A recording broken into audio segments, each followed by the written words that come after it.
আজকের ভূত এফএম গল্পে আমরা শুনব ভুতুড়ে স্কুল। গল্প শুরু। ভুতুড়ে স্কুল।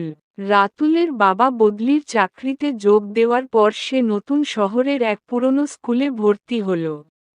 স্কুলটি অনেক বড়, কিন্তু বেশ ভয়ানক দেখতে। ছাদ থেকে পলেস্তারা খসে পড়েছে, করিডোরগুলো সবসময় অন্ধকার আর স্যাঁতস্যাঁতে গন্ধ ভাসে বাতাসে। প্রথম দিনেই ওর এক সহপাঠী বলল, এই স্কুলটা ভুতুড়ে। এখানে রাত হলে আজও পুরনো এক ছাত্র ঘুরে বেড়ায়।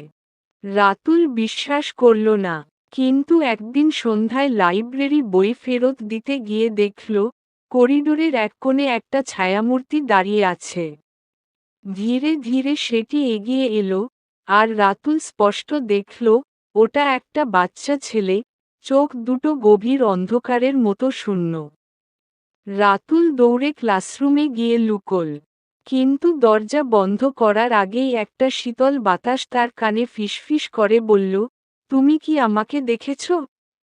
পরদিন সকালে স্কুলের দারোয়ান জানালো, বহু বছর আগে এক ছাত্র এই স্কুলেই রহস্যজনকভাবে মারা গিয়েছিল।